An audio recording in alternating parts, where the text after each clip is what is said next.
Hi, I'm Laura. Thanks for coming to dance with me today. Today I want to talk about rock steps.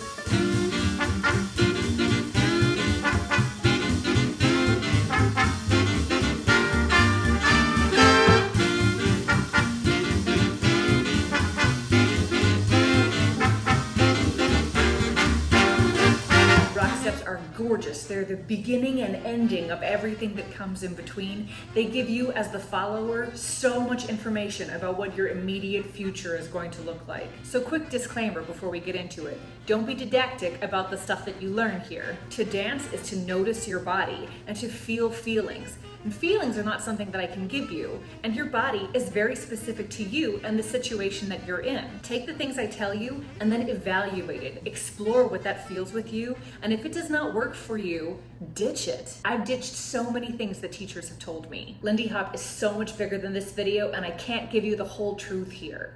What I can give you is shortcuts and half-truths that will get you the general gist. As long as it's compatible with your partner, and as long as an old timer could look at your dancing and be like, that's Lindy Hop, I think you'll be fine. So this is a shortcut, but I feel like a rock step is you trying to pursue your momentum and then getting thwarted. So for example, I'm going backwards and then I get stopped and it turns into a rock step. What I see a lot is people going backwards and then they know the rock step is happening, so the rock step is extra big and extra special and not genuine to the moment. So see if you connect the rock step to the momentum that preceded it. This rock step is not any bigger or any more forceful than any of the preceding steps. Now, of course, your leader can give you just enough momentum to where you step backwards and then you don't want to continue. There are all sorts of different situations where this rule is broken, but in general, that continuation of the momentum is something that guides me. Also, whenever I'm taking steps in general, I want to try to make those steps right underneath my butt, which means the rock step is no different. Bam, bam, as soon as I take that rock step, it's hopefully right underneath my center, and so it makes sense and I have a lot of balance in that moment. Feel free to try this out without a partner. It might feel kind of dorky to just walk backwards in your room by yourself, but walking backwards is such a huge part of a follower's world. Get in touch with what it feels like to go backwards confidently as though nothing in the world could go wrong. Now let's explore those general gists with a partner. Hey everybody, this is Brooks. I'm Brooks. So we're going to have a small sequence to start off with. We got swing out, circle, 6 count send out, and 6 count back and closed again. It looks like this.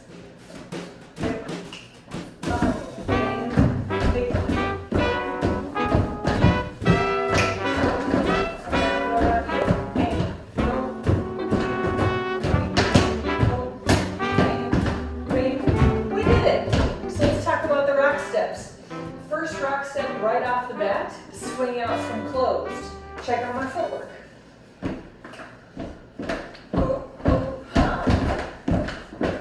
Did you notice?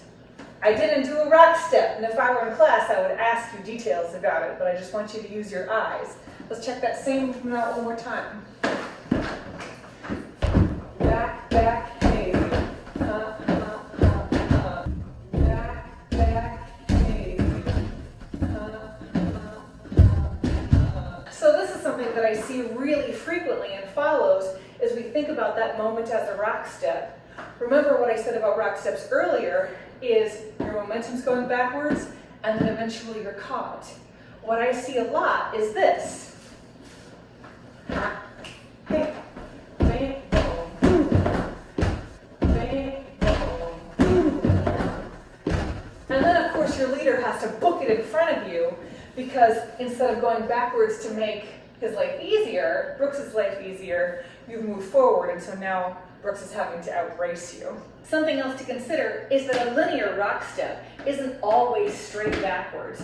It's really frequent that I get sent into a sideways or a forwards linear rock step. And that's something that we want you to get used to so your feet know what to do when they are called to do it. Check out the angle of that send up.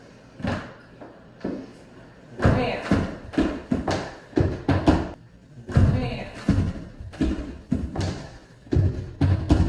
This ties in into that moment that we were talking about in the solo portion, where Brooks is sending me in a linear rock step, but he's asking me to go sideways. If you see his arm without me, bam, if my whole back is attached to this arm, you can see that everything is pointed in this direction.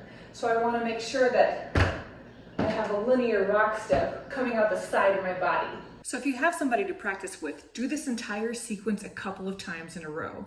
Remember, the trickiest part is probably going to be that non-rock step, back, back, 1, 2 of the swing out from close. Don't let yourself be distracted by all of those other moves that come before it. Remember, your goal is not to do a swing out. Your goal is to continue that momentum. And if your leader gives you that space, that's what you want to go with. Then after you feel comfortable, randomize. Do a bunch of moves that we didn't go over in the video. And remember, the goal is the momentum. Next up, let's talk more about continuing through and staying dedicated to your momentum. We're going to have 3 different versions of send outs with rock steps at different times. And what we're going to focus on is just continuing through at a consistent pace. So the sequence is going to look like this.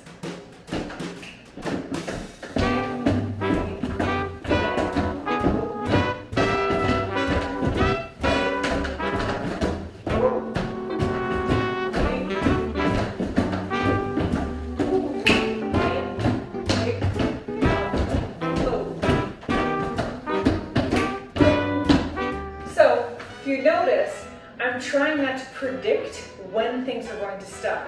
I'm trying to just do a basic send out every single time. And Brooks's proximity has a lot to do with when that rock step is going to happen. And so we have that early rock step, the 8 count, 4 out, 4 back in again. Looks like this. Boom, bam, hum, boom, boom, boom. He backs up and that stops me earlier. But I'm trying not to let that stop be significant. I'm trying to just like step right underneath me. Yes, it's with the opposite foot that I normally rock step with. It's with my left foot, but that's the foot I'm on. If I'm trying to do my basic rhythm, he catches me on that foot. And so we just have to be cool with that. Okay? Okay. Okay. Cool. Okay. Woo. Then, the send out +2, Brooks comes forward towards me, so there's no reason for me to slow down or prepare for a stop. So on that second triple step, I just continue down the line.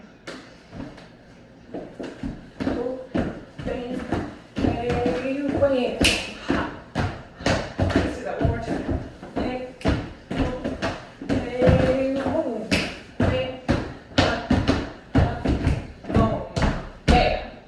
Something that I find really helpful is if I try to keep my arms close to me.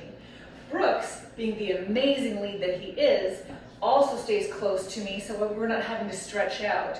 As soon as my arm gets extended, to me, that's a sign that stopping is about to happen. So I will begin to slow my momentum down. Look at it one more time. See how close we stay to each other, specifically how close Brooks stays to me, and how that allows me to continue my momentum confidently. Okay.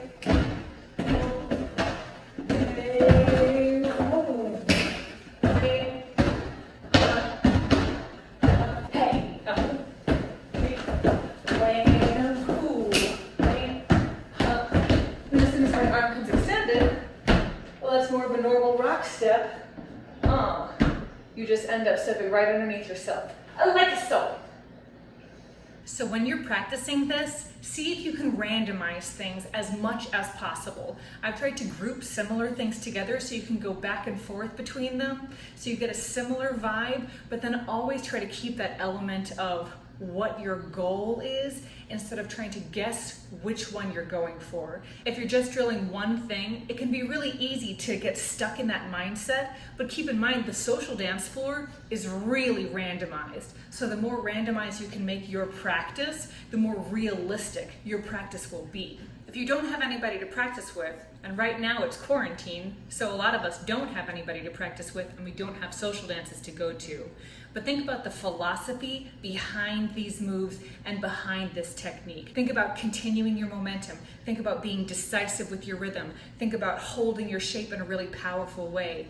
And employ those techniques as you solo dance. Jazz dancing is one of the best ways to get in touch with your body and in touch with jazz music, and you can bring that onto the social dance floor in a really powerful way, because soon there will be social dances again and then you'll be ready.